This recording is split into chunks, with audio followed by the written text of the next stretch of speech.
Hello friends, आप सभी का स्वागत है मेरे चैनल शॉर्ट्स आइलैंड में, जहां हम मूवी इवेंट्स और किसी भी प्रकार की जानकारी को शॉर्ट्स में जानेंगे। तो आज हम हाल ही में शाहरुख खान की फिल्म आई पठान को एक्सप्लेन करेंगे। तो चलिए शुरू करते हैं। इस फिल्म की कहानी शुरू होती है सन 2019 में, जब इंडियन गवर्नमेंट ने जम्मू एंड कश्मीर से 370 हटा लिया था। इस खबर से सबसे बुरा लगता है पाकिस्तान के कई लोगों को। सबसे बुरा लगता है पाकिस्तान के एक ऑफिसर जनरल कादिर को। जनरल कादिर जो कि अब दिमाग का कैंसर हो गया था और उसके पास कुछ ही दिन बचे थे। एक तो जनरल कादिर पहले से ही दिमाग के कैंसर से परेशान था, और जब इंडिया ने आर्टिकल 370 हटा लिया तो इससे उसका दिमाग और भी ख़राब होने लग गया। और जनरल कादिर अच्छी तरह से जानता था कि पाकिस्तान की गवर्नमेंट उसे ऐसा कोई भी काम नहीं करने देगी। इसलिए इसके लिए उसने एक टेररिस्ट ऑर्गेनाइजेशन से हाथ मिलाया जिसका नाम था आउटफिट एक्स। इस ग्रुप के लीडर का नाम था जिम नाम का एक आदमी, जो कि पहले एक इंडियन रो एजेंट था। कई साल पहले जिम जब रो में था तो उसने एक समुद्री लुटेरे के मिशन को बर्बाद कर दिया था, जिसकी वजह से उन लोगों ने जिम और उसकी बीवी को किडनैप कर लिया था और इंडियन गवर्नमेंट से 10 करोड़ रुपए की मांग की थी। लेकिन गवर्नमेंट ने ऐसे पैसे देने से इनकार कर दिया। तब उन्होंने जिम की प्रेग्नेंट बीवी को मार दिया, पर जिम किसी तरह से बच के निकल गया था। इधर मिलिट्री को यह मान लिया था कि वह जिम मर चुका है, इसलिए उन्होंने उसे वीर पुरस्कार दिया। लेकिन उधर जिम को अपने ही देश से नफरत हो गई थी। इंडिया को अपनी फैमिली की मौत के जिम्मेदार मान रहा था, इसी वजह से आतंकवादी बन गया था और उसने दूसरे देशों के कई सोल्जर के साथ मिलकर एक ग्रुप बनाया जिसका नाम था आउटफिट एक्स, और इसकी मदद से बड़े बड़े मिशन को अंजाम देने लग गया। इसके बाद जिम इस मौके की तलाश में था कि कभी उसे इंडियन गवर्नमेंट से अपनी फैमिली की मौत का बदला लेगा। और अब 2019 में जनरल कादिर के साथ मिलकर इंडिया के खिलाफ मिशन में उसे बहुत ही खुशी मिलती है। इस प्लान को काफ़ी वक्त लगने वाला था, इसलिए 1 साल बीत जाता है और 2019 में इंडिया में एक पठान नाम का रो एजेंट, जो कि एक मिशन में घायल हो गया होने की वजह से जल्दी रिटायर कर दिया गया था, वह अपनी सीनियर ऑफिसर नंदिनी ग्रेवाल के साथ मिलकर एक नया डिपार्टमेंट खोलता है जिसका नाम था joint operation and cover research, यानी कि जोकर। पठान डिपार्टमेंट में भर्ती शुरू करता है, जिसमें वह 4 सोल्जर भर्ती कर लेता है ताकि इनकी मदद से किसी भी मिशन को आसानी से पूरा कर सके। तभी पठान को पता चलता है कि दुबई में होने वाली साइंटिस्ट कॉन्फ्रेंस में इंडिया के प्रेसिडेंट और 2 साइंटिस्ट जाने वाले थे। उसमें आउटफिट के लोग कुछ गड़बड़ करने वाले हैं। यह बात जब कर्नल लूथरा को पता चलती है तो यह मान लेता है कि आउटफिट एक्स के लोग प्रेसिडेंट पर हमला करने वाले हैं।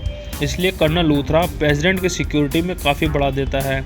इसके बावजूद भी पठान अपनी टीम के साथ दुबई पहुंच जाता है ताकि उन पर नज़र रख सके। जिम भी अपने साथियों के साथ दुबई चला जाता है, पर वह प्रेसिडेंट पर हमला नहीं करता, बल्कि साइंटिस्ट डॉक्टर साहनी और डॉक्टर फारिक को किडनैप कर लेता है और उनको लेकर वहां से भागना शुरू करता है। उसे पठान रोकने की कोशिश करता है। इसमें उसका एक सोल्जर मर जाता है और पठान और जिम की धमाकेदार लड़ाई देखने को मिलती है। डॉक्टर फारूक को बचा लेता है, मगर जिम डॉक्टर साहनी को लेकर चला जाता है। अगले सीन में हमें पठान और उसकी टीम इंडिया में जाकर जिम की टीम, जो कि दुबई में मारे गए थे, उनके बारे में पता करता है। इससे उन्हें पता चलता है कि मारे हुए एजेंट में कुछ दिनों पहले कुछ अकाउंट में पैसे भेजे गए थे, जो कि पाकिस्तान की एक डॉक्टर रुबीना मोहसिन, जिसे रुबई भी कहा जाता है, वह उसके अकाउंट से ट्रांसफ़र किए गए थे, और जो कि अभी स्पेन में थी। इसलिए पठान भी स्पेन चला जाता है ताकि वह रुबीना से आउटफिट एक्स के बारे में कुछ जानकारी हासिल कर सके। वहाँ पर पठान रुबीना का पीछा करता है, तब जिम और उसके सभी साथी वहाँ पर आकर उसे पकड़ लेते हैं। रुबीना असल में पाकिस्तान की एक ISI एजेंट है। फ़िलहाल वह जिम के लिए काम कर रही थी। रुबई से मिलकर ऐसा जाल बिछाया था कि जिससे पठान स्पेन पहुंच जाए। जिम एक प्लानिंग कर रहा था जिसके लिए एक ख़ास रक्त बीज की ज़रूरत थी, जिसे पाने में सिर्फ पठान ही उसकी मदद कर सकता था। जिम अपनी टीम में शामिल होने के लिए उसे ऑफ़र देता है, लेकिन पठान मना कर देता है।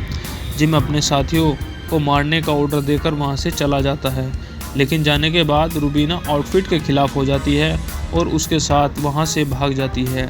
जिम असल में पहले ही जानता था कि पठान ने उसकी मदद नहीं करेगा, इसलिए उसने रूबीना को उसके साथ दोस्ती का नाटक करने के लिए बोला था। और फिर वहां से निकलने के बाद रूबीना पठान को बोलती है कि जिम जिस रक्तबीज को हासिल करना चाह रहा है, जो कि रसिया में शहर में है, और उस रक्तबीज को कुछ गलत इस्तेमाल करना चाहता है। इसलिए रूबीना पठान को बोलती है कि उन्हें उससे जिम से पहले रक्तबीज को चुराना होगा। पठान इसके लिए मान जाता है और फिर मॉस्को शहर जाते हैं, जहां बीज को चुराने की तैयारी शुरू करते हैं, जो कि एक बेहद सुरक्षित लॉकर में अंदर रखा हुआ था। पठान काफ़ी सारे जुगाड़ लगाकर लॉकर तक तो पहुंच जाते हैं और वहां से रक्त बीज भी चुरा लेते हैं, लेकिन तभी रूबीना पठान को धोखा देकर वहां से भाग जाती है। इसके बाद रसिया की पुलिस पठान को गिरफ्तार कर लेती है और फिर नंदिनी ग्रेवाल को वहां पूछताछ के लिए बुलाया जाता है। नंदिनी रसिया के साथ अपने रिश्ते बिगाड़ना नहीं चाहती थी, इसलिए वह पठान को मारने को बोल देती है, लेकिन वह पठान को इशारों में ही समझा आती है। पठान को इशारों में यह समझाती है कि उसकी मदद के लिए कोई आने वाला है, इसलिए वह बेफिक्र रहे। फिर पठान को एक ट्रेन से दूसरी जेल में ले जाया जाता है, लेकिन वह लोग उसे ट्रेन में ही मारने वाले थे। फिर वहां मौजूद सभी पुलिस वाले और कैदी पठान को मारने की कोशिश करते हैं, लेकिन तभी वहां पर अविनाश सिंह राठौड़ यानी टाइगर आ जाता है, जो कि पठान के साथ मिलकर उन सभी को ख़त्म कर देता है। इसके बाद टाइगर एक दूसरे मिशन के लिए निकल जाता है और पठान रसिया में ही कहीं छुप जाता है और वह तब तक वहीं रहने का फैसला करता है जब तक जिम, रूबीना या रक्तबीज के बारे में कुछ पता ना चल जाए। इस तरह से 2 साल बीत जाते हैं और अब 2022 में पठान को यह पता चलता है कि जिम का एक खास आदमी राफे एक मिसाइल खरीदने गया है। इसलिए पठान वहां जाकर राफे को पकड़ लेता है और उसे रसिया लेकर आता है। फिर पठान उससे पूछताछ करता है। राफे को यह नहीं पता था कि जिम कहां पर है और वह मिसाइल का क्या करने वाला है। इसी दौरान में इंडिया को एक सीसीटीवी फुटेज में पता चलता है कि रूबीना फ्रांस के पेरिस में है। तब पठान जाकर रूबीना से मिलता है।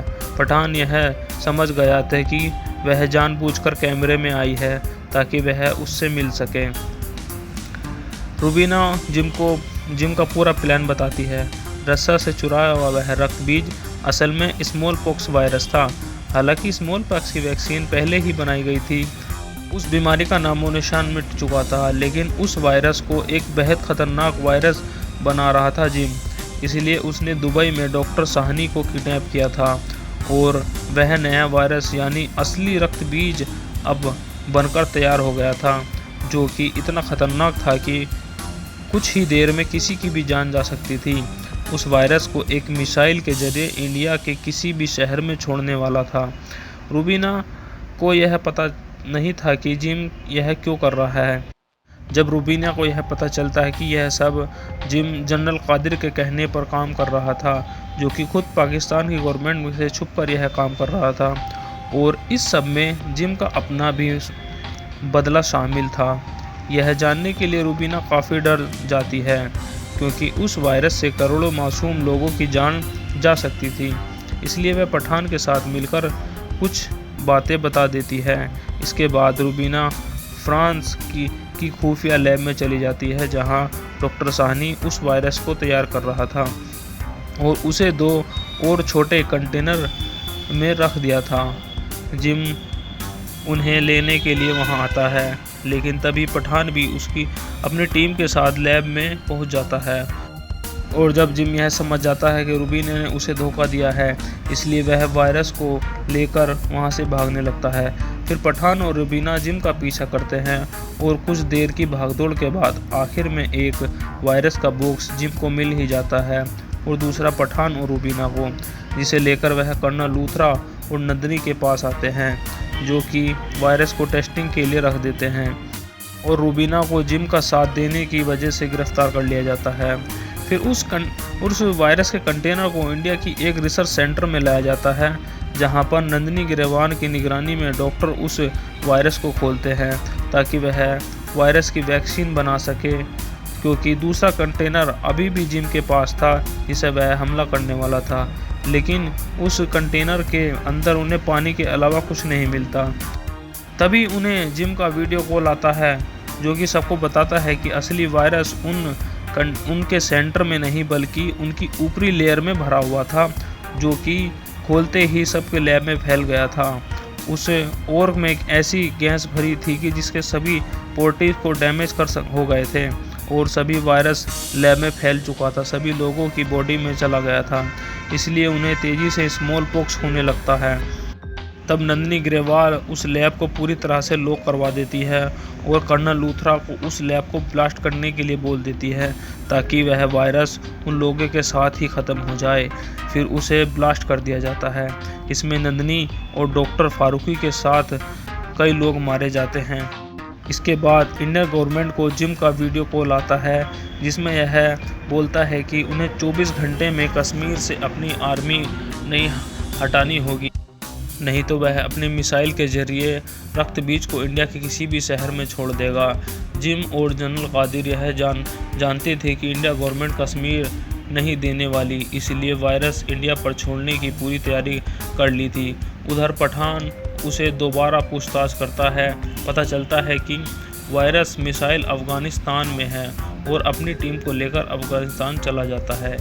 वहाँ पर पठान और उसकी टीम मिलकर एक जाल बिछाते हैं, जिम की टीम को बाहर निकालते हैं और वह उसके पास पहुँच जाते हैं जहाँ पर वह मिसाइल रखा हुआ था। वहाँ पर कादिर और जिम मिसाइल को छोड़ने की तैयारी कर रहे थे, लेकिन पठान और उसके साथियों के आते ही वहाँ पर लड़ाई चालू हो जाती है, जिसमें कादिर रूबीना के हाथों मारा जाता है और जिम एक फ्लाइट बैट लेकर वहाँ से भागने लगता है, इसलिए पठान भी एक वैसा ही फ्लाइंग बैट लेकर उसका पीछा करता है और दोनों लड़ते लड़ते एक पहाड़ी पर बने कैबिन में पहुँच जाते हैं। और जब रूबीना उस मिसाइल को खोल कर देखती है तो उसमें रक्त बीज नहीं था, वह मिसाइल बस एक ध्यान भटकाने के लिए था। जब रूबीना को जिम के साथी से पता चलता है कि वह वायरस का कंटेनर दिल्ली ले जाने वाली एक प्लेन में रखा था और उस कंटेनर में कुछ देर के बाद टाइमर सेट था, इसे रोकने का रिमोट जिम के पास था।